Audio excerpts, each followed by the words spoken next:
किसान साथियों, नमस्कार, सत श्री अकाल, आदाब।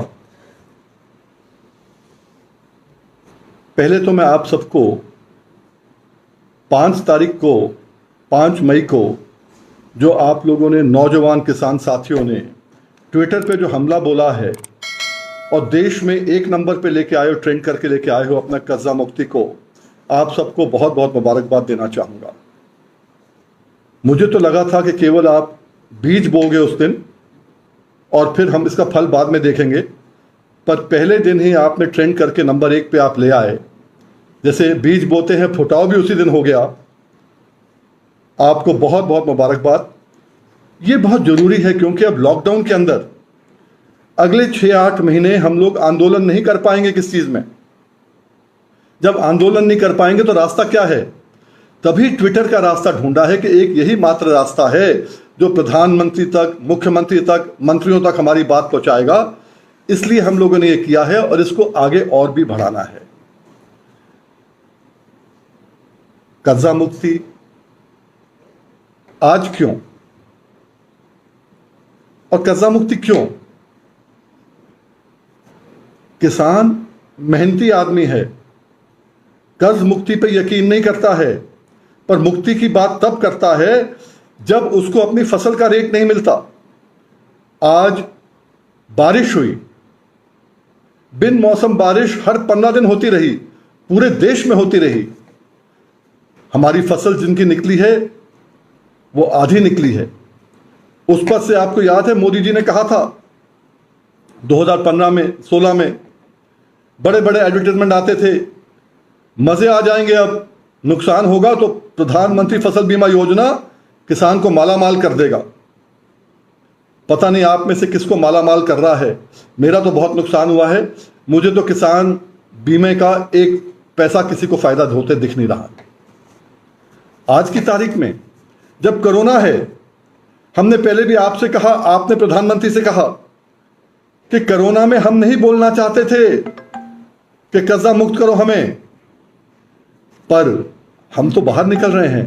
कोरोना से लड़के पुरानी फसल काटने की बात कर रहे हैं, नई फसल बोने की तैयारी कर रहे हैं, और उस बीच जो घरों में बैठे उद्योगपति, करोड़ों किसान बाहर हैं, उनको कुछ नहीं मिलता।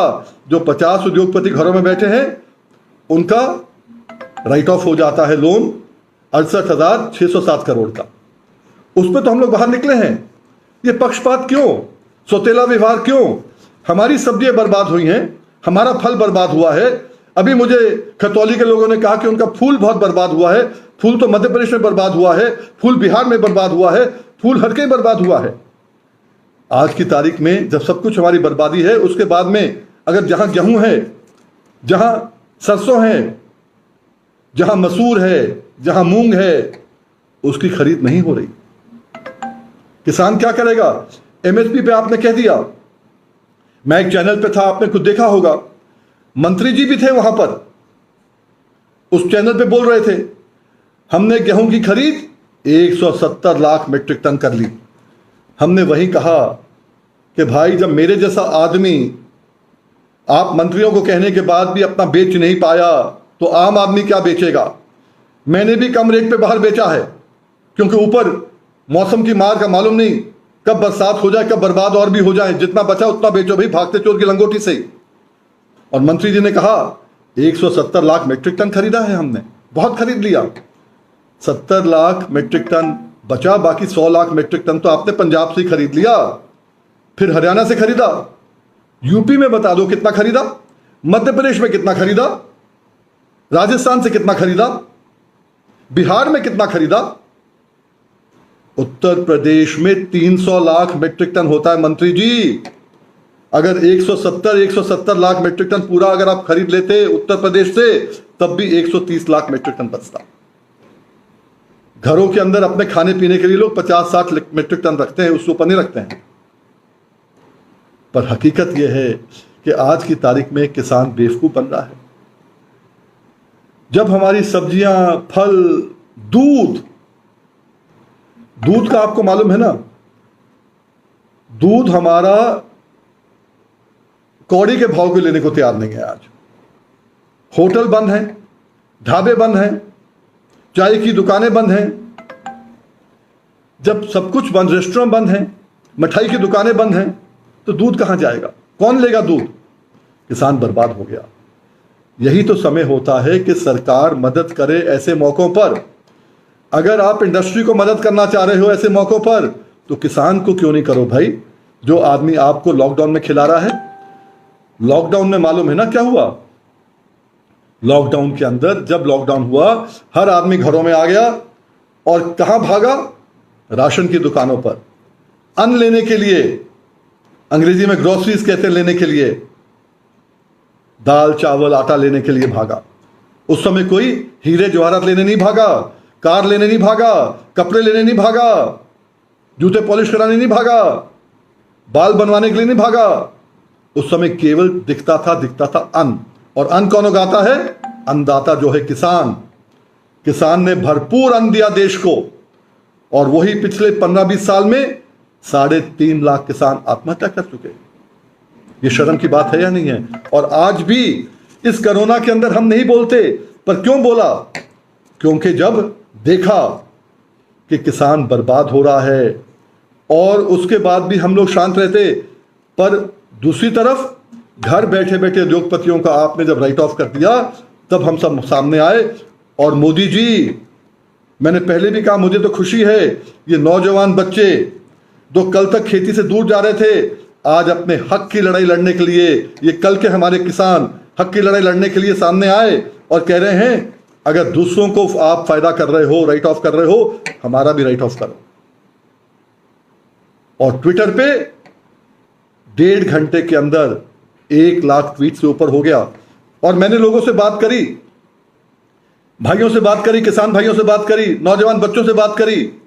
उनको लगता था कि ट्वीट जो है एक एक ट्वीट कर सकते, जैसे वोट होता है ना, एक एक वोट, एक एक ट्वीट करना है किसी को बस।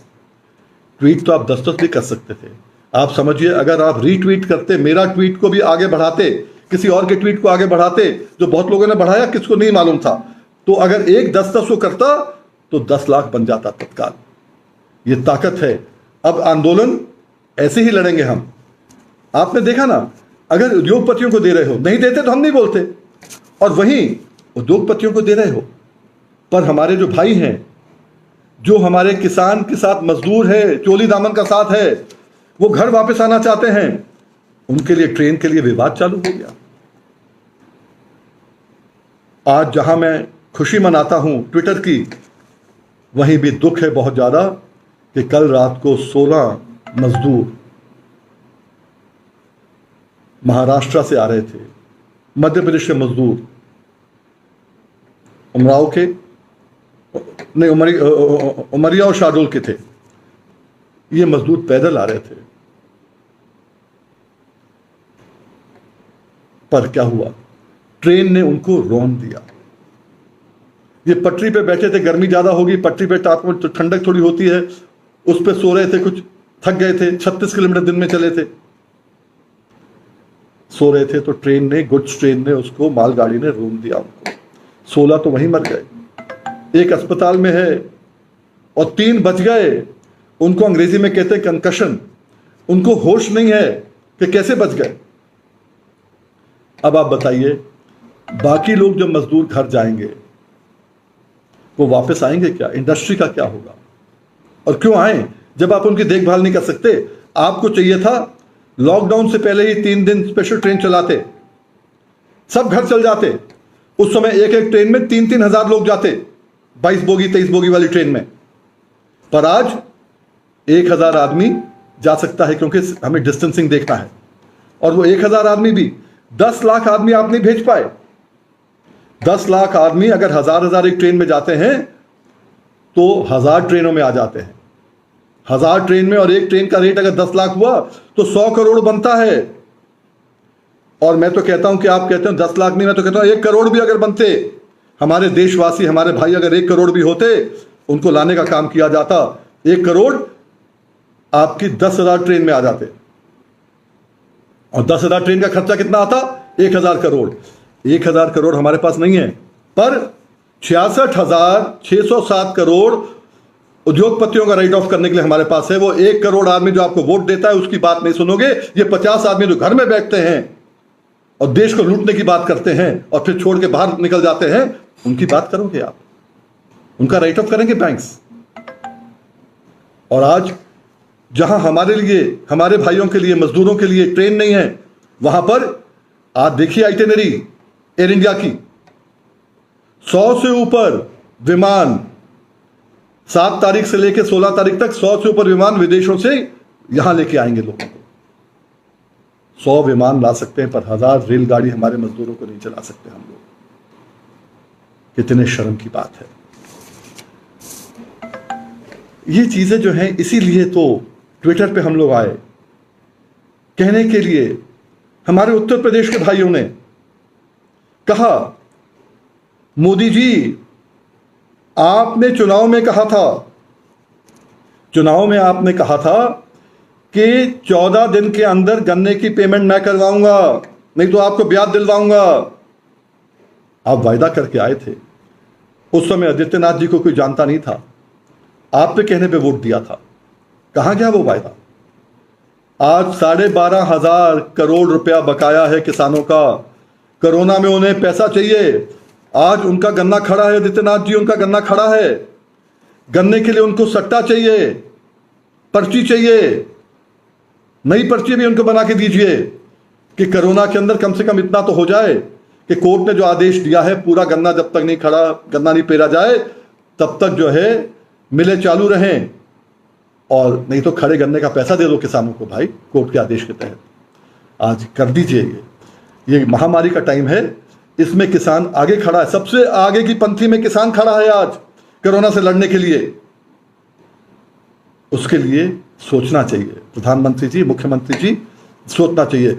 जब 12,500 आपने नहीं दिया, हमारा ब्याज नहीं दिया, पुराना ब्याज नहीं दिया, कोर्ट के कहने के बावजूद नहीं दिया, और यहां 66,607 करोड़ अगर आपका जो है राइट ऑफ होता है तो किसान को दुख नहीं होगा तो क्या होगा? 40 लाख गन्ना किसान है उत्तर प्रदेश में। 5-5 लोग भी घर में हुए तो 2 करोड़ लोगों की जीविका है। 2 करोड़ लोगों की जीविका एक तरफ और 50 आदमी एक तरफ, बड़ा मुश्किल होता है। आज सुप्रीम कोर्ट ने कहीं आपको राहत दी है। गन्ना किसानों की जो बात हो रही है, लखनऊ का रेट, बंबई का रेट, पंजाब में चंडीगढ़ का रेट, हरियाणा में चंडीगढ़ का रेट, हर राज्य को अपना रेट, बिहार का, मध्य प्रदेश का, उत्तराखंड का, यूपी का, अब रेट आपको वही मिलेगा जो पहले मिलते आया है। क्यों? 1996 में सारी सरकारें हार गई थी। सबने कहा था कि नहीं, अब हम जो हैं राज्य सरकार के बदले केंद्र सरकार का देना पड़ेगा, क्योंकि सुप्रीम कोर्ट ने भी उनको राहत नहीं दी थी। पर अब 22 अप्रैल को सुप्रीम कोर्ट ने राहत दे दी है, और हर पर्ची पे उत्तर प्रदेश वालों को याद होगा, मुझे अच्छी तरह याद है क्योंकि केस तो सारे मैं लड़ रहा था, हर पर्ची पे लिखा था लेन देन किया जाएगा सुप्रीम कोर्ट के आदेश के तहत। और जब हम बार बार जीते, 2004 में जब हम जीत गए थे 5 जजों की बेंच से, तो आपको हजारों करोड़ रुपया आपको डेफर पेमेंट मिला था। और वहीं अगर हम हार जाते तो आपको वापस देना पड़ता। यही तो लेन देन होता है ना। हमने ले लिया, अगर वो जीतते हमें देना पड़ता। और 2004 के फैसले को आज सुप्रीम कोर्ट ने कहा है कि हाँ, ये फैसला सही है, क्योंकि मिल मालिक चाहते थे ये 7 जजों में जाना। अब उन्होंने कहा 7 जजों में नहीं जाएगा, ये फैसला सही है 2004 वाला, तो मोहर लग गई। वरना 2020 में आपका 22 अप्रैल 2020 तक आपको गन्ने का रेट आपको वापस देना पड़ता। तो 3,63,145 रुपया 1 एकड़ का अंदाज से आपको वापस करना पड़ता। हमने पहले सालों में लिया है एवरेज 250 क्विंटल की, और बाद में लिया है 400 क्विंटल की 5-6 साल की, क्योंकि उस समय तक 238 बीज आ गया था और आपका 400, 500, 600 क्विंटल निकल रहा है एकड़ का। ये एक आपको फायदा भी हुआ है। जहां पर मिल मालिकों के यहां मातम छाया हुआ है आज, कुछ अधिकारी जिन्होंने कहा कि वीएम सिंह को मत सुनो, हल्फनामे भी मेरे खिलाफ दिए हाई कोर्ट में, सुप्रीम कोर्ट में, उनका मातम है आज, वो परेशान है। वहीं पर जब लॉकडाउन खत्म होगा, हर परिवार जिसको फायदा हुआ है, एक एक परिवार का आदमी विजय दिवस में आएगा। हम लोग उत्तर प्रदेश में हो, दिल्ली में हो, मुरादाबाद में हो, मेरठ में हो, एक जगह चुनेंगे जहां पर हम लोग जो हैं विजय दिवस मनाएंगे। ये बहुत बड़ी जीत है हमारी, क्योंकि पुराना पैसा वापस देना नहीं पड़ेगा और आगे के लिए हमें बढ़ा हुआ पैसा मिलेगा। वरना अगर आज भी हार जाते, पुराने की बात छोड़ो, आगे के लिए 40 रुपये आपको कम अभी मिलता, और अभी तो FRP और SAP में बहुत कम फर्क है। 2012-13 में 110 रुपये का फर्क था, FRP था 170 और SAP स्टेट एडवाइस प्राइस था 280। आगे भी हम चाहते हैं 480 हमारा रेट हो। अगर हम हार जाते तो आगे अपना रेट लेने की हमें क्षमता ही नहीं होती। ये बहुत बड़ी जीत है आपकी, आप सबको मुबारकबाद। विजय दिवस में एक एक परिवार से एक एक आदमी जरूर आना चाहिए। अभी से तैयारी करिए, 2-4 महीने होगा नहीं, क्योंकि हमें टाइम ये लोग परमिशन देंगे नहीं, कोरोना में जा नहीं सकते। पर ट्विटर पे हम लोग कोशिश करेंगे एक ट्विटर हैंडल के ऊपर बताने की, अपनी जीत दिखाने की देश को। ये ट्विटर हैंडल के बारे में आप सीखना चालू करो। जो नहीं भी जानते हैं अपना अकाउंट बनाओ, क्योंकि आज आंदोलन का यही जरिया है हमारा। आपको मैं कहना चाहूंगा कि जो ट्विटर के बारे जानकारी है मुझे, मैं भी बहुत उम्र मेरी वाली उम्र के हैं, और जो बच्चे हैं वो तो मुझे ट्रेन करते हैं, मुझसे बात करते हैं, मुझे समझाते हैं कि सर ऐसा होता है, ऐसा होता है अंकल, ऐसा होता है।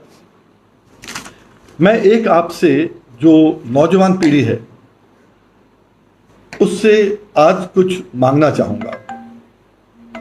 घर पे बैठे हो, बाहर आप भी नहीं निकल सकते, 17 तारीख तक लॉकडाउन है, हो सकता है आगे ईद तक बढ़े, हो सकता है आगे और बढ़े, मालूम नहीं क्या हो हालात, हो सकता है खुल जाए, पर 10 दिन तो अभी आ रहे हैं। एक एक नौजवान जो मजबूत है क्या करे, कम से कम 10-10 लोगों का ट्विटर अकाउंट बनाए और उसको फोन पे ही समझाए कैसे करना है। ये तो कर सकते हो ना, कोई बड़ी बात नहीं है। अगर मुझे आप फोन पे समझा सकते हो तो बाकी लोगों को भी समझा सकते हो आप। तो ट्विटर अकाउंट बनाओ और अपनी लड़ाई, क्योंकि मैं बता रहा हूं आपको, सरकार का ध्यान आकर्षण करने का ये तरीका, आंदोलन का यही तरीका है। आपने उस दिन ध्यान आकर्षण किया कर्जा मुक्ति पर, और मैं तो ये चाहूंगा, कल भी हमारी अखिल भारतीय किसान संघर्ष समन्वय समिति की एक मीटिंग है सुबह फोन के ऊपर 11 से 1 तक। उसके बाद में भी बाकी जो नेता हैं जो AIKACC में नहीं हैं, उनसे वार्ता करके ये ट्विटर वाला मामला, कर्जा मुक्ति वाला मामला एक बारी और ठोकेंगे। और जिसने रीट्वीट नहीं किया रीट्वीट भी करेगा, जिसने ट्वीट नहीं किया ट्वीट भी करेगा। हर किसान इस पे आओ। यही नया, आप यही समझो कि VM सिंह ने कहा है, यही नया आपका आंदोलन का जरिया है। हमें आना पड़ेगा, हमें करना पड़ेगा। यही मैं आपसे कहना चाहता हूं। आपसे फिर कहूंगा, आप सब ने बहुत मजबूती से, बहुत साहस से अपना मुद्दा 5 तारीख को ट्विटर के माध्यम से उठाया। पूरा देश हिला हुआ है कि ऐसा क्या हो गया कि किसान, जिसको हम अनपढ़ बोलते थे, जिसको गवार बोलते थे, वो ट्विटर की लड़ाई में सबसे आगे रहा। यही किसान की पहचान है। ये किसान देश को खिलाता है, देश इसकी इज्जत करे। यही नौजवानों की सोच है, यही मेरी सोच है। और नौजवानों के लिए आज हमें खेती को जिंदा करना है और नौजवान को हमें जीविका देनी है। हम इतना नहीं कर सकते कि नौकरी दे दें। और आजकल के ज़माने में कोरोना के बाद जिनके पास नौकरी है वो भी नौकरी से हाथ धो बैठेंगे। पहले नोटबंदी में गई, जो बची कुची अब जाएगी। अब केवल एक ही रास्ता है, खेती को मजबूत करो, जिंदा करो। मिनिमम सपोर्ट प्राइस किसान को दो, और मिनिमम सपोर्ट प्राइस हर चीज की हो। सुबह मुझे राजस्थान के नेता बोल रहे थे, बोले हमारे मांगेराम जी बोल रहे थे, बोले हमारे हफीम के अंदर भी करिए। हफीम हमारी जो है 25,000 रुपया इंटरनेशनल रेट है और हमें मिलता है 800 रुपया किलो का। मैं ये नहीं कह रहा रेट क्या हो, पर इतना जरूर कहूंगा मिनिमम सपोर्ट प्राइस हफीम के लिए भी हो, क्योंकि 1,60,000 किसान मध्य प्रदेश के और राजस्थान के लाइसेंस लेने के बाद हफीम लगाते हैं, क्योंकि हफीम दवाइयों में भी काम आती है। वैसे ही मैं चाहूंगा minimum support price Modi ji हर चीज की हो, सब्जी की हो। आज दिल्ली में देखिए बंबई में देखिए, मेट्रोज में देखिए, सब्जी 100 रुपए किलो मिल रही है, जबकि बाहर सब्जी का 1 पैसा नहीं मिल रहा। ये आपको देखना है।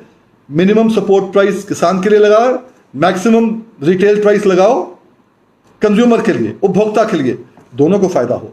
दूध का वही करो कि इतने रुपए कम से दूध नहीं जाएगा और यहां इतने रुपए ज्यादा से नहीं मिलेगा। अरे इमरजेंसी है, कोरोना है, 6 महीने के लिए लगा लो, कौन रोक रहा है आपको?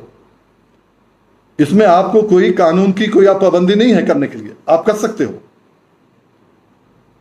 मिनिमम इंसेंटिव प्राइस जो होता है, जो आप इंटरवीन करते हो, इंटरवेंशन प्राइस होता है। इंटरवीन करने के बहुत तरीके हैं आपके पास, करिए। और किसान को जिस दिन पैसा मिल जाएगा, हम तो कहते हैं, आप जो कह रहे हो ना कि आज इतने दिन से लोग मुझे फोन कर रहे हैं कि भाई साहब उन्होंने कहा था 2000 रुपये आएगा, 1 क्वार्टर का आया नहीं है, 500 रुपये महीना है। अरे किसान को क्या भिखारी बनाएंगे हम 500 रुपये के महीने के चक्कर में? हमारा 10,000 रुपया एकड़ का, 15,000 रुपये एकड़ का गेहूं में हमें कम मिल रहा है। अगर एमएसपी मिल जाए और C2 मिल जाए फिर तो और भी ज्यादा मिलेगा। वही धान का है, वही सोयाबीन का है। सोयाबीन में मध्य प्रदेश के लोग पिट गए, अब गेहूं में पिट गए, सब्जी में पिट गए, फल में पिट गए, बिहार के फल में पिट गए, सब्जी में पिट गए। कहां का किसान नहीं पिट रहा है? अब महाराष्ट्र वाले हैं, परसों आपके साथ जो लाइव है, अलग से आपका लाइव है, हम लोग बात करेंगे महाराष्ट्र के उस दिन। पर आप देखो ना, गुजरात में लोग पिट रहे हैं, हर कई लोग पिट रहे हैं। तो आज की तारीख में हम पिटते रहेंगे जब तक मजबूत नहीं होंगे। और जिस दिन ट्विटर हमने संभाल लिया और अपनी बात कहना सीख गए और सीधा पीएमओ के अंदर, सीधा मोदी जी के पास, सीधा तोमर जी के पास हमारी बात पहुंच गई, तो उसके बाद उनको भी सुनना पड़ेगा, क्योंकि उन्हें मालूम है कि ये वही किसान है जो कल तक हटा हुआ था, जो नौजवान हटा हुआ था, आज अपनी लड़ाई लड़ रहा है। वो समझ गया है मुझे नौकरी नहीं मिलेगी, मुझे मिलेगा तो खेती से, धरती माता से ही मुझे जीविका मिलेगी। वही मैं चाहता हूं। आप सबका बहुत बहुत धन्यवाद। आपके प्रश्न मुझे बहुत आए हैं, बहुत प्रश्न पहले आए हैं और अब भी आप लिखे जा रहे हैं। मैं चाहूंगा कि केवल जो पहले के प्रश्न मैंने सॉर्ट आउट किए हैं, 15 प्रश्न किए हैं, ये प्रश्न मैं एक एक, क्योंकि ये 15 प्रश्न पूरे देश के लिए हैं और ये मजबूती से हैं, ये 5-6 प्रांतों से हैं, एक प्रांत का नहीं है। इसलिए मैं सोचता हूं कि ये प्रश्न मैं आपके जवाब देता हूं और ये सबका फायदा होगा। पर फायदा तब होगा जब हमारा ज़मीर कहेगा कि हम वाकई ही किसान हैं, गर्व से बोलेंगे हम किसान हैं। क्योंकि आज किसान बोलने में हमें शर्म आती है, हमें लोग देखते नहीं हैं। हम कोरोना में सबसे पहली श्रेणी में खड़े हैं, पर भी लोग हमारा नाम नहीं लेते हैं। तभी लोग नहीं कहते हैं कि इन्होंने काम किया। मत कहिए, ऊपर वाला है, धरती माता है, प्रकृति और धरती माता दोनों आपको आशीर्वाद देंगे, आप फूलोगे फलोगे। और मैं कहता हूं, मेरी बात याद रख लेना, जब देश को कोरोना के बाद इंडस्ट्री के अंदर से बहुत घाटा होगा, उस समय देश को बचाएगा तो आप और मैं किसान बचाएंगे और कोई नहीं बचाएगा। अब अपने क्वेश्चंस जो हैं, जो प्रश्न हमारे हैं, जैसे मैंने कहा, अब ट्विटर आंदोलन का रूप है। ट्विटर चलाएंगे, अपनी बात आंदोलन के रूप में सरकार तक पहुंचाएंगे। अब प्रश्न जो है, अब मैं बताता हूं आपको। ये प्रश्न है, ये किसान हैं, कोटा के हैं, राजस्थान के।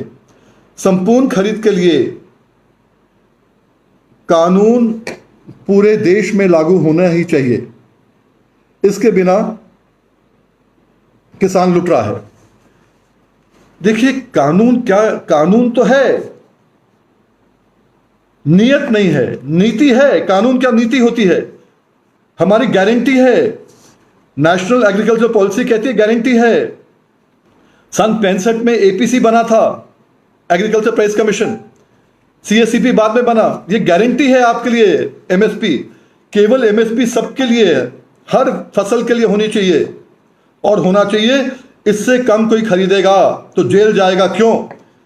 हम डीजल लेते हैं, अभी देखा ना डीजल का क्या हाल हो गया, कहीं 7 रुपए बढ़ गए, कहीं 2 रुपए बढ़ गए, 3 रुपए बढ़ गए। अब किसको चाहिए डीजल? केवल किसान को डीजल चाहिए।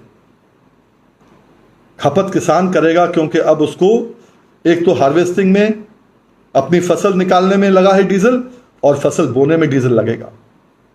किसान को ही डीजल चाहिए भाई। अब किसान को लूटना चाहो लूटो। किसान ने कोरोना के अंदर देश को जो सहयोग दिया, दे सकते थे, हमने दिया। अब देश हमें लूटना चाहता है तो लूटे, क्या कह सकते हैं। अगर आपको 2 रुपए 4 रुपए बढ़ाना तो 10 रुपए बढ़ा दो, पर उसी आधार पर हमारा एमएसपी बढ़ा दो। वो नहीं करेंगे आप। पर जैसे मैंने कहा, डीजल हम सरकारी रेट से कम रेट पे नहीं खरीद सकते। अपने जो दवा है, पेस्टिसाइड हैं, हम कम रेट पे नहीं ले सकते। बिजली कम रेट पे नहीं ले सकते। खाद कम रेट पे, सरकारी रेट से कम नहीं ले सकते। फिर हमारा जो सरकारी रेट आपने तय किया एमएसपी, हमारे हिसाब से सीटू से आपने कम किया है तय, पर जो आपका है उससे भी कम मिल रहा है। आज गेहूं आज 1400 में जा रहा है, 1500 में जा रहा है। बिहार में देखिए, पूर्व उत्तर प्रदेश में देखिए, मध्य प्रदेश में देखिए 1600 में जा रहा है। तो ये सब चीजें जो हैं, गारंटी होनी चाहिए कि इससे कम कोई खरीदेगा तो जेल जाएगा। ये बात नीति की नहीं है, नियत की है। नियत होनी चाहिए सरकार के अंदर। ये रामपाल जी हैं बेनीवाल, गन्नौर से, राजस्थान से। ये कहते हैं कि आपके नेतृत्व में बनाए गए किसान कर्जा मुक्ति कानून विधेयक जो खरीद निश्चित होना था, उनमें क्या हुआ, क्या उम्मीद है। आपको याद होगा, अखिल भारतीय किसान संघर्ष समन्वय समिति ने 2 कानून बनाए थे, संपूर्ण कर्जा मुक्ति और लागत का 1.5 गुना दाम, जो मैंने आपसे कहा गारंटी के साथ, कि गारंटी होनी चाहिए, इससे कम कोई खरीदेगा तो जेल जाएगा। ये हमने लोकसभा में रखे थे, हमारे साथी राजू शेट्टी जी ने रखे थे, और राज्यसभा में रखे थे के रागेश ने, AIKS के, वो भी हमारे साथी हैं। राज्यसभा के तो पड़े हैं, लोकसभा क्योंकि हाउस डिसॉल्व हो गया, अब राजू शेट्टी नहीं है। मेरी स्वयं की बात, हम लोगों की बात काफी लोगों से हुई है, ये फिर से हम रखेंगे। पर वही बात है, अगर सरकार की नीति ना हो, अगर सरकार की नीयत ना हो, तो नीति नहीं बनाएगी इसको, कानून नहीं बनाएगी इसको। इसलिए अगर ट्विटर करके हम बार बार करोड़ों लोग कहेंगे कि हमें ये चाहिए, तो सरकार को करना पड़ेगा, अपनी ताकत दिखानी पड़ेगी, और ताकत दिखाने से ही कुछ मिलेगा। आपको मालूम है ना, बिना रोए मां दूध नहीं पिलाती है। और मध्य प्रदेश से आया है प्रमोद पटेल, खंडवा से। मध्य प्रदेश में सरकार ने मंडियों के निजीकरण का प्रस्तावन किया है। अब प्राइवेट मंडियां खोली जा सकती हैं, कितना लाभ होगा। ये प्राइवेट मंडियां तो पंजाब में भी खोल रहे हैं, मध्य प्रदेश खोल रहे हैं, हर कहीं खोल रहे हैं, कोरोना के नाम से खोल रहे हैं। पर सोचने की बात यह है, मंडी में, प्राइवेट मंडी से भी ये मंडी टैक्स लेंगे व्यापारी से, व्यापारी को टैक्स देना पड़ेगा, पूरा का पूरा कंट्रोल ऊपर से सरकार का ही रहेगा। अगर व्यापारी प्राइवेट मंडी पे अगर आपको पूरा रेट देने को तैयार है, तो वो पहले ही सरकारी मंडी पे दे देता। हो कौन रोक रहा था उसको, वो पहले भी लूट रहा था, अब भी लूटेगा। तो वही बात है कि मिनिमम सपोर्ट प्राइस MSP जो है, उससे कम कोई लेगा प्राइवेट मंडी में या सरकारी मंडी में, उसको जेल भेजना होगा। ये करना पड़ेगा, इसको पक्का करना पड़ेगा, यही हमारे लिए काम है। अब इसके बाद में जो है, चौथा प्रश्न है अरविंद ठाकुर, कुरवाई, जिला विदिशा, मध्य प्रदेश से। गेहूं खरीद में बारदाने की कमी और भुगतान पूरा न होने से किसान परेशान है। ऊपर से चने की खरीद भी कुछ मामला ऐसे ही है। चने क्या, मसूर भी आपके यही हाल है, मध्य प्रदेश में हर कहीं यही हाल है। अब आप वही, जैसे मैंने कहा, ये सबके उत्तर वही के वही हैं। मैंने इसलिए इनको छांटा है कि आप बेशक कहीं से पकड़ लें, कोई भी आपकी फसल हो, जब तक आपको MSP, अब चने का MSP है, नहीं मिल रहा ना, क्या इसका रास्ता है? रास्ता यह है कि इससे कम कोई खरीदेगा नहीं। अब दाल मिल वाले लेते हैं, सस्ती ले रहे हैं, अरे हम तो इतने में खुश हैं कि ले रहे हैं, पर सरकार को चाहिए कि सस्ता कोई ना खरीदे। ये सरकार का काम है, हमारा काम नहीं है। हमने सरकार इसलिए बनाई है, आपको वोट इसलिए दिया है कि आप हमारे लिए कम से कम डंडा लेके पहरेदारी करो। चौकीदार बोलते थे ना अपने आप को मोदी जी, चौकीदारी करो हमारी। ये अब अगला जो प्रश्न हमारा है, ये अली शेख का है, पीलीभीत से। अली शायद बीसलपुर के हैं। चीनी मिलों द्वारा समय पे भुगतान नहीं होता, हर साल की समस्या है। सरकारों के सामने ऐसी क्या दिक्कत है जो इन मिलों को कार्रवाई नहीं करते सरकार? देखिए, आप जो साथी मुझे देख रहे हैं, एक जिंदगी निकल गई गन्ना किसान और धान किसान के लिए। शायद बहुत लोगों को नहीं मालूम होगा, धान की खरीद जो हो रही है देश के अंदर, वो उत्तर प्रदेश हाईकोर्ट से हमने 2000 में कराया था, तो फिर सुप्रीम कोर्ट पहुंचे, सुप्रीम कोर्ट से मोहर लगवाई तो खरीद हो रही है। और गन्ने के अंदर तो ये हाल इन्होंने कर दिया है कि हर साल कोर्ट जाना पड़ता था, कोर्ट से कराना पड़ता था। ऐसा कोई रॉकेट साइंस नहीं है। कोर्ट ने कहा है, कानून है कि ब्याज लगाओ 15% आपके 14 दिन के बाद। अगर 15% ब्याज लग जाए, जो कोर्ट ने भी कह दिया है, केन कमिश्नर के खिलाफ अवमानना का नोटिस है, अवमानना में फंसे पड़े हैं, पर कहीं ना कहीं किसान के लिए कुछ करने को तैयार नहीं है ये लोग। अगर 15% ब्याज आपको मिलना चालू हो जाए, मिल मालिकों को ऋण मिलता है 11% पे, 10% पे, इनको 4% ब्याज ज्यादा देना पड़ेगा। आपका पैसा एक दिन नहीं रोकेंगे ये, पर वही बात है नियत की। नीति है, कानून है, कोर्ट ने कह दिया है, मोहर है, पर इनकी नियत नहीं है। नियत तब बनेगी जब अली आप मजबूती से बीसलपुर के अंदर कम से कम 200 लड़के तैयार करो जो ट्विटर के साथ हैंडल के साथ घुमाएं और आपकी बात दिल्ली पहुंचाएं, आपकी बात लखनऊ पहुंचाएं। सर, मेरे पिताजी बताते हैं कि आपके विधायक रहते चीनी मिल द्वारा तत्काल भुगतान होता था, ऐसा अब क्यों नहीं होता? ये गुरप्रीत सिंह हैं पूरनपुर के, यूपी के।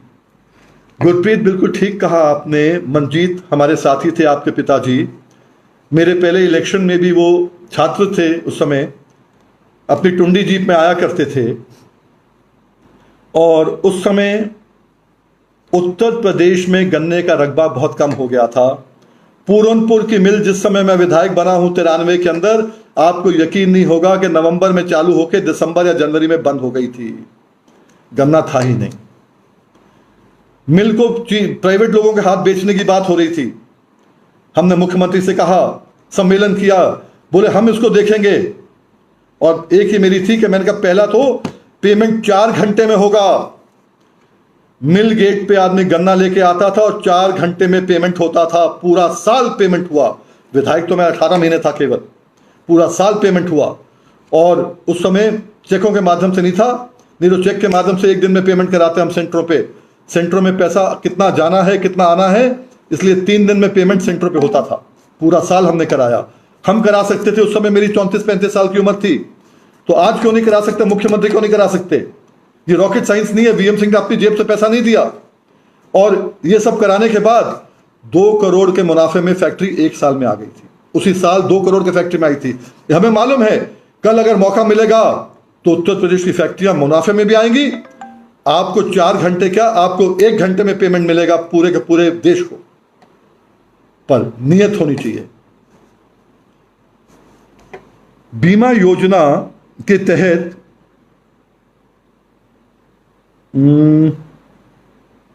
क्या लिखा है ये? सर, फसल बीमा योजना के तहत कुछ नहीं मिल रहा है। ये सुनील का है, ये नासिक से हैं, महाराष्ट्र से। क्लेम नहीं मिल रहा है। देखिए ऐसा है ना, क्लेम नहीं मिल रहा है।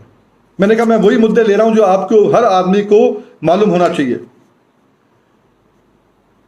ये क्या करते हैं, अभी जब ओलावृष्टि हुई, फरवरी में हुई, मार्च में हुई, अप्रैल में हुई, नमी इतनी हुई, नमी होने के बाद जो है गेहूं हमारा सूखा नहीं ढंग से, उसका रेट नहीं मिला है। सुखड़े गेहूं बोलने के बाद उसका रेट कम कर रहे हैं। यही हाल था 2015 में। सरसों, गेहूं, सब चीज का, कपास, सब चीज का नाश हो गया था। तो हम हाईकोर्ट गए। उस समय आपको याद है ना, मोदी जी ने 13 रुपए क्विंटल, 12 रुपए क्विंटल दे दिए थे। अखिलेश सरकार ने 9-10 रुपए क्विंटल दे दिए थे। सर्टिफिकेट मिलते थे 9-9, 10-10 रुपए क्विंटल के बीमा के।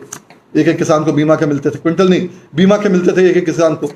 और वाहवाही लूटी जाती थी। हम कोर्ट चले गए थे। कोर्ट ने 6 अक्टूबर 2015 को आदेश दिया। हमने कोर्ट में क्या कहा, यह सोचने की जरूरत है।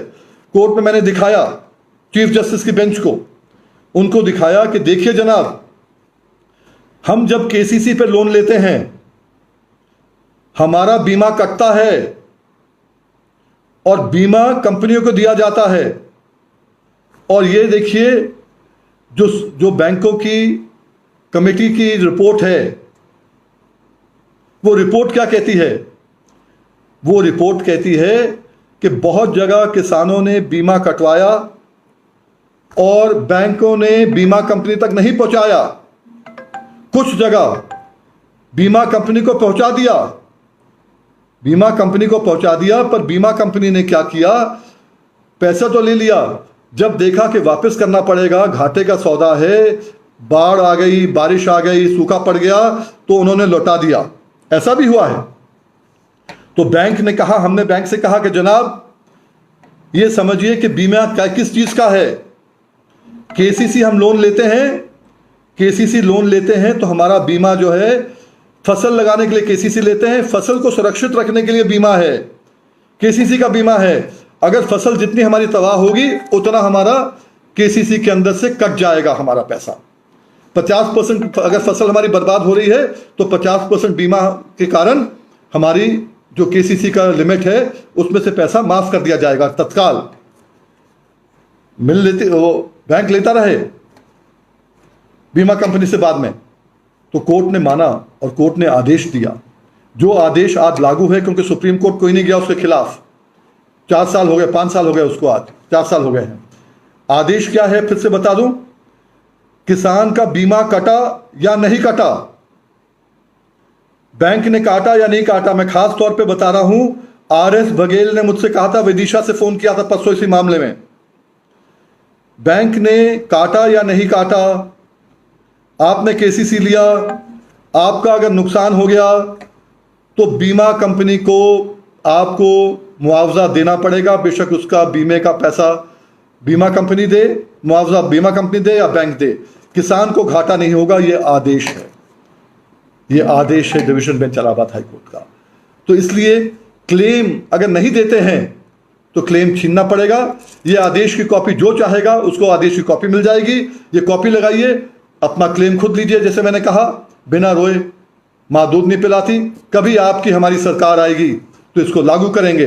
ये लोग लागू कर दें तो बहुत अच्छा है, नहीं करे अपनी सरकार जब आएगी हम लोग लागू करेंगे इसको। इसके बाद में है कर्जा मुक्ति के लिए राज्य और केंद्र सरकार मिलकर यदि योजना बनाएं, क्या संभव है? यह बहुत अच्छा प्रश्न है। यह प्रश्न है देवेंद्र का, विदर्भ से। देवेंद्र चागले विदर्भ महाराष्ट्र से है कि कर्जा मुक्ति के लिए राज्य और केंद्र सरकार मिलकर अगर काम करें क्या अच्छा रहेगा? चाहे या नहीं चाहे, मिलकर तो काम करना पड़ेगा कर्जा मुक्ति में भाई, क्योंकि केंद्र सरकार के अंदर आता है नेशनलाइज्ड बैंक्स और राज्य सरकार में आते हैं कोऑपरेटिव बैंक्स और रीजनल बैंक्स। तो उसका जो भार है राज्य सरकार पे आएगा, इसका भार केंद्र पे आएगा। तो लगभग आधा आधा भार होता है। संभाल लो भाई, आसान रहेगा। जब आप लोग इकट्ठे मिलकर, दोनों मिलकर उद्योगपतियों का फायदा करा सकते हो तो दोनों मिलकर किसानों को कम से कम राहत दिलवाने का काम भी कर लो। ये है 10वां प्रश्न है, सरकार आय दुगनी करने की बात करती है लेकिन हर सत्र में हमारा एमएसपी पर खरीद में दिक्कत बढ़ती जाती है। यह है भवनेश, जामनगर गुजरात का। गुजरात से भवनेश भाई, ये बिल्कुल सही है। आमदनी दुगनी करने की बात हो रही है। 2022 तक किसान की आमदन दुगनी हो जाएगी, बात हो रही थी। अब कोरोना मुद्दा मिल गया है। अब कहा जाएगा हम तो दुगनी कर देते पर कोरोना ने रोक दिया भाई। जैसे इससे पहले 2014 से लेके 2020 तक 6 साल में, इससे पहले जैसे आपकी आमदनी बहुत बढ़ गई है। हकीकत यह है कि आपका लोन बढ़ा है। आदमी पुराना ऋण वापस कर नहीं पाता केसीसी का, उसको बैंक वाले घुमा देते हैं, आपकी लिमिट बढ़ा देते हैं, आपका लोन और बढ़ा देते हैं। और हमारी जमीन 10 लाख से लेकर 1 करोड़ रुपए एकड़ की जमीन, उस पर 1 लाख 1.5 लाख रुपए लोन में फंस जाती है वो जमीन। किसानों के साथ देखो क्या होता है। और फिर वो कहते हैं भाई किसान का तो कोलैटरल इसका माफ नहीं कर, राइट ऑफ नहीं कर सकते क्योंकि किसान की तो जमीन बहुत महंगी है। और उद्योगपति वो घुमा फिरा के कोलैटरल के बिना ले लेते हैं और उनका सब राइट ऑफ हो जाता है। किसान का एक ट्रैक्टर लेता है 5 साढ़े 5 लाख का, 20 लाख की 50 लाख की ज़मीन पूरी उसकी रख लेते हैं। ये सब चीज़ें हटानी हैं। ये हमारा देश है। आप और हम मिलेंगे, अपनी लड़ाई ट्विटर पे लड़ना चालू करेंगे और हो सकता है ट्विटर से हम लोग एक दिन कहीं ना कहीं विधानसभा में बैठे हों और वहां अपनी लड़ाई फिर आगे पूरी करेंगे। और जहां तक सवाल उठता है आय दुगनी करने का, हमारा एमएसपी पर पूरी खरीद हो जाए, एमएसपी C2 के माध्यम से मिल जाए। हमें मोदी जी ना आपका 500 रुपये महीना चाहिए, ना 17 रुपये रोज का चाहिए आपका, हमें नहीं चाहिए।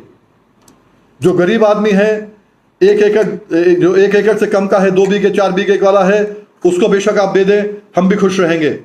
बाकियों को देना चाहे दे दें, पर हम सबकी एमएसपी पे, हर फसल की एमएसपी के ऊपर खरीद हो जाए। उससे कम कोई खरीदे जेल भेज दो, तो यही हमारे लिए कर दीजिएगा, यही हमारे लिए दुगनी आमदन हो जाएगी। हम आप पे गुण गाएंगे अगर आप कर देंगे तो। आप कह देते हैं 1.5 गुना, किसका 1.5 गुना? किसका 1.5 गुना देते हैं आप? फैमिली लेबर का आप 1.5 गुना दे देते हैं। उसमें आप कैपिटल कॉस्ट नहीं डालते, डेप्रिसिएशन नहीं डालते, ये जो चीजें हैं आप कुछ नहीं डालते उसमें। आपको मालूम है आज 1.5 गुना में हम आराम से गुजारा कर लेंगे मोदी जी। और जब हम गुजारा करेंगे, देश गुजारा करेगा। क्यों?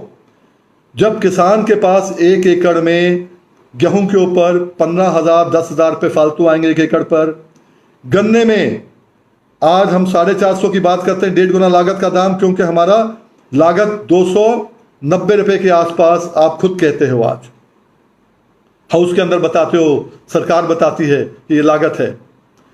तो 450 के आसपास अगर हमारा पड़ जाता है आज, और हमें मिलता है 315, आप लगाइए 135 रुपया। अगर 60,000 रुपया 1 एकड़ का फालतू एक किसान को मिलता है, किसान को बैंकों में डालने की आदत नहीं है, वो मार्केट में खरीद करता है। जब खरीद किसान करेगा, परचेजिंग पावर मिलेगा गेहूं में, धान में, कपास में, सोयाबीन में, उड़द में, मसूर में।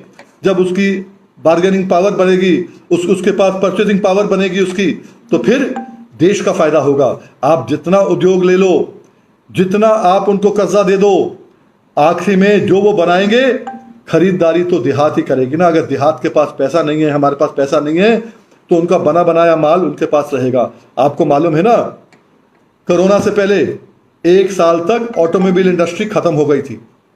ना स्कूटर खरीदने वाला, ना कारें खरीदने वाला, ना ट्रैक्टर खरीदने वाला। आपको मालूम है, हर चीज नीचे जा रही थी। इकोनॉमी को बढ़ाना है तो किसान के हाथ में पैसा देना पड़ेगा। ये रॉकेट साइंस नहीं है, ये देश को भी समझना चाहिए। ये कि किसान समझता है आज कि अगर किसान के पास 50,000 रुपया, 20,000 रुपया 1 एकड़ में फालतू मिलता है, तो आप लगा लीजिएगा कि आपकी अर्थव्यवस्था कितनी ठीक हो जाएगी। जैसे मैंने शुरू में भी कहा था, देश को बचाएगा तो किसान बचाएगा, ये नौजवान बचाएगा। आज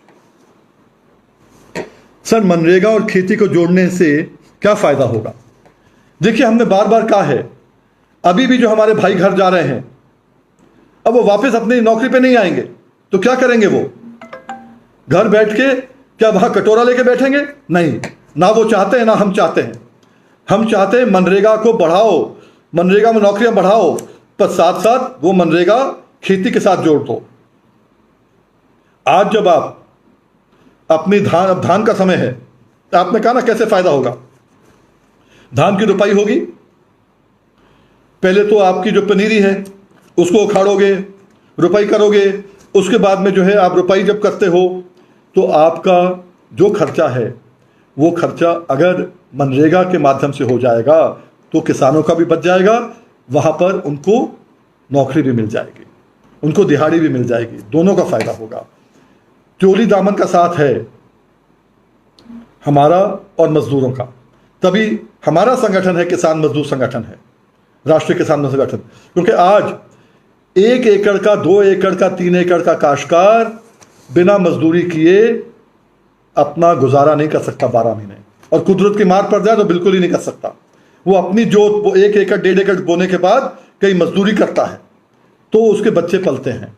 इसलिए किसान मजदूर मैं तो एक मानता हूं, कुदरत ने किसी को बड़ा किया कि छोटा किया, पर किसान मजदूर हमारी नजर में एक है। तो इसलिए जब मजदूर को मजदूरी मिल जाएगी मनरेगा की, और मनरेगा को आपके साथ जोड़ दिया जाएगा, आपकी रुपये के अंदर इतने दिन एक एक एकड़ में दिए जाएंगे मनरेगा के मजदूर, तो उनको भी फायदा, हमको भी फायदा। हम तो कहेंगे मनरेगा की जो है दिहाड़ी भी थोड़ी बढ़ा दी जाए उनको 6 महीने के लिए अभी, कि इसमें जो कोरोना का मामला है यह निकल जाए। किसान को भी फायदा, उसकी मुफ्त के अंदर हो जाएगा काम, और मनरेगा वालों को भी फायदा हो जाएगा, उनको दिहाड़ी मिल जाएगी। ये एक उदाहरण है। हर चीज में यही हाल होगा ना, गन्ने में, छिलाई में, हर चीज में ये हाल होगा।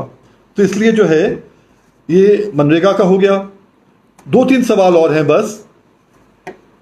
जब भी राजनीतिक दल विपक्ष में होते हैं तो किसान याद आता है, लेकिन हम किसान 70 साल में उनको पहचान नहीं पाए।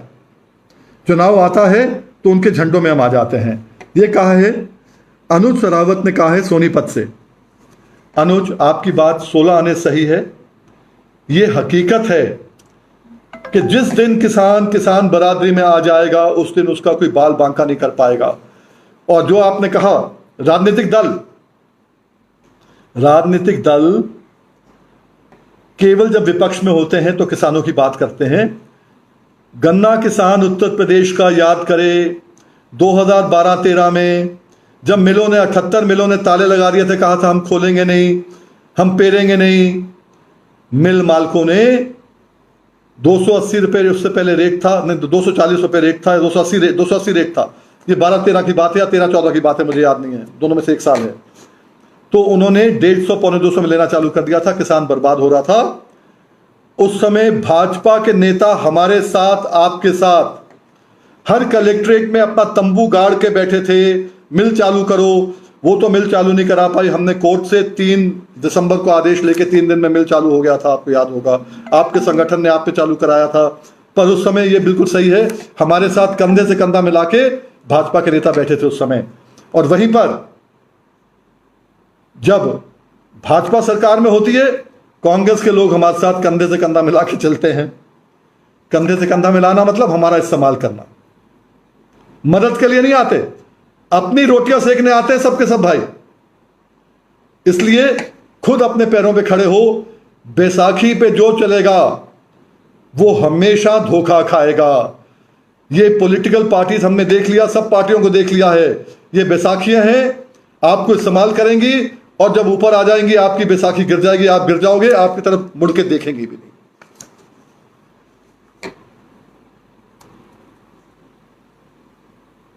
किसान के मुद्दों का एक बड़ा जमीनी आंदोलन लॉकडाउन के बाद किया जाए, ये बोलते हैं प्रदीप काजुला हिसार से। प्रदीप भाई, आंदोलन के बारे सोचना आज केवल इनको वक्त देना है, वक्त हमारे पास है नहीं। जैसे हमने कहा, जो हमारे साथी मालूम है, संगठन के लोगों को मालूम है, जिस दिन से लॉकडाउन हुआ है उस दिन से आज तक घर बैठ के हमने सब कुछ देखा, जितना बाहर नहीं देख सकते थे हमने घर बैठ के हम लोगों ने देखा है। सबके लिए साथी बाहर निकले हैं, हम भी खेत से, हमारी भी कटाई हुई है, सब कुछ हुई है। पर जो काम हुआ है आंदोलन में भी हुआ है, लॉकडाउन में भी हुआ है। आंदोलन लॉकडाउन के वेट नहीं करना है। अब आंदोलन होगा ट्विटर का, आंदोलन होगा फेसबुक का। ये हमें अपनी ताकत दिखानी है और ट्विटर पे आओ, अपनी ताकत दिखाओ। जो आंदोलन की हमें बात करनी है, अगर आपका 1 लाख, पिछली बार 1.5 लाख था, इस बार अगर 10 लाख होता है, अगली बार 25 लाख होता है, तो यही आपका आंदोलन बढ़ेगा। वहीं पर प्रधानमंत्री जी को मजबूर होना पड़ेगा आपकी बात सुनने के लिए। अब मुकुल भाई ने लिखा, मुकुल त्यागी ने भी लिखा है, अब की बार किसान सरकार। मुकुल भाई, ये स्लोगन नहीं रहे। मुकुल त्यागी जी हैं हापुड़ से, हमारे ही संगठन के, अपने संगठन के प्रवक्ता हैं पश्चिम यूपी के। पर अब मैंने जो आपका पढ़ा है, अभी मैं जो पढ़ के बीच में देखता हूं, क्योंकि दोनों साइड देख रहा हूं मैं, तो आपको मुकुल भाई, मैंने कल भी कहा था कि 50 लोग ट्विटर पे अपने यहाँ के तैयार करो। आप वकील हैं, आप बहुत अच्छा बोलते हैं, बहुत समझदार हैं, आप ज़्यादा तैयार कर सकते हैं, पहले तैयार करिए आप 50। यही जैसे अभी कहा प्रदीप काजला जी ने कहा सोनीपत से, अब लड़ाई जो है, आंदोलन लॉकडाउन तक वेट नहीं करना है। वो तो कह रहे लॉकडाउन के बाद करेंगे। लॉकडाउन के बाद तो हम विजय दिवस मनाएंगे गन्ने का भाई। मेरे लिए तो विजय की बात है, क्योंकि मेरे मन में हमेशा ये था कि अगर 7 जजेस को चला गया और मेरी जिंदगी नहीं रही तो किसान हार गया, ये तो जमीनें नीलाम कर देंगे। मैं तो बहुत दुखी था भाई इसमें। तो मैं तो विजय दिवस धूमधाम से मनाऊंगा, और एक एक परिवार से एक एक आदमी आएगा तो और धूमधाम से मनाएंगे। ये आखिरी 2 प्रश्न रह गए हैं। सर, कर्जा मुक्ति की लॉकडाउन मुहिम ठंडी नहीं पड़नी चाहिए। बिल्कुल सही, ये कहा है सीकर राजस्थान से राजा राम जी ने। कि जैसे मैंने आपसे कहा था, कल हमारी वर्किंग कमेटी की मीटिंग है AIKSCC की, अखिल भारतीय किसान संघर्ष समन्वय समिति की। उसके बाद में हम जो हैं बाकी जो संगठन हैं जो हमारे साथ, नित्य कैद साहब का है, गुरनाम सिंह जी का है, हरपाल सिंह जी का है, कक्का जी का है, और वो राजस्थान से हमारे हैं, हमारे साथी हैं। तो इन सब के जो संगठन हैं, रंजीत सिंह हैं, इन सब के संगठनों से बात करके कोशिश होगी कि 17 तारीख देखें लॉकडाउन आगे बढ़ता है या नहीं बढ़ता। अगर बढ़ता है तो कुछ दिन बाद ट्विटर पे फिर ठोका जाए, कर्जा मुक्ति के ऊपर, यही हैशटैग के ऊपर फिर से किया जाए, पर बात करने के बाद। क्योंकि इसमें मैं अकेला निर्णय नहीं ले सकता हूं, अपने संगठन का अकेले नहीं है, अखिल भारतीय किसान संघर्ष समन्वय समिति एवं बाकी जो दल हैं सब इकट्ठे हैं। कोई किसी के मतलब सौजन्य से नहीं हो रहा है कि बाकी लोग पीछे लग गए, सब साथी ये हैं, सबसे बात करके होगा, पर मुहिम छोड़ेंगे नहीं। अभी 1.5 लाख ने कहा है, अगली बार 5 लाख ट्वीट करेगा, फिर 10 लाख ट्वीट करेगा, फिर 25 लाख ट्वीट करेंगे। जब पूरा देश ट्वीट करेगा तो मोदी जी कहीं ना कहीं तो आपको भी सुनना पड़ेगा। राजा राम जी के बाद आखिरी ये है, सर किसान संगठनों को जब व्यवस्था परिवर्तन की तरफ बढ़ाना चाहिए, देश के किसान जब तक विधानसभा और लोकसभा में हिस्सेदार नहीं होंगे तब तक पूंजीपति लूटते रहेंगे। ये मुकेश जडेजा जी ने कहा है गुजरात से। चलिए, हमारी समाप्ति भी गुजरात से हो रही है। मुकेश जडेजा जी जामनगर से हैं। आपने कहा है, बिल्कुल सही कहा है, वही मैंने कहा है। हमारी कोशिश रहेगी, अभी जो है हम इकट्ठा हो रहे हैं ट्विटर के माध्यम से। लॉकडाउन में, जब लॉकडाउन में लोगों ने सोचा था किसान कहां आंदोलन करेगा, कहां बाहर निकलेगा, लॉकडाउन में आपने ताकत दिखाई, आपने बीज बो दिया। अरे बीज तो फुटाव होता है, बाद में आपने तो उसी दिन फुटाव कर दिया। अब तो फल जो है मालिक चाहेगा बहुत जल्दी लगेगा। और वही मैंने फिर आपसे कहा कि जब तक हम लोग यही करते रहेंगे, और किसी दिन जो हमने कानून बनवाए हैं, कोर्ट से मोहर लगाई है, एक दिन मैंने बार बार कहा, एक दिन हो सकता है कि विधानसभा में या लोकसभा में हम और आप बैठे हों, और उस दिन ऐसे कानून बनवाएंगे कि वीएम सिंह रहे नहीं रहे, आप रहो नहीं रहो, 50 साल तक नौजवान पीढ़ी खेती करती रहे, और उनके बच्चे भी जो छोड़ के गए हैं वो खुद खेती करें, और उनके बच्चे भी खेती करते रहें। क्योंकि नौकरियां किसी को मिलेंगी नहीं, ये धरती माता ही हमारा पेट पालेगी, यही हमें जीविका देगी। आप सबका बहुत बहुत शुक्रगुजार हूं। काफ़ी समय हो गया, और इतना आपसे कहना चाहूँगा, जो प्यार आप देते हैं यही प्यार देते रहिएगा। जो फिर कहूँगा कि 5/5/2020 को जो ट्विटर पे आपने शगुफा छोड़ा है, पूरा देश हैरान है। इसको छोड़ना नहीं है, ट्विटर की लड़ाई मजबूत करनी है। ट्विटर की लड़ाई के लिए हर भाई को अपने 10-10 लोगों को और तैयार करना है, और मेरे जैसे लोगों को भी आपको तैयार करना है। आपका बहुत बहुत शुक्रिया। लड़ाई जारी रहेगी, और लक्ष्य वही है, नौजवान को जीविका देनी है, इसके लिए खेती को जिंदा करना है। और जो हमारे, फिर से मैं कहूँगा, जो हमारे मजदूर भाई आज औरंगाबाद में शहीद हुए हैं, उनके घर के लिए, उनके लिए मध्य प्रदेश के हैं। मैं चाहूँगा कि हमारे मध्य प्रदेश का जो यूनिट है संवेदना वहाँ पर पहुँचाए। आपका बहुत बहुत शुक्रिया। जय किसान, जय नौजवान।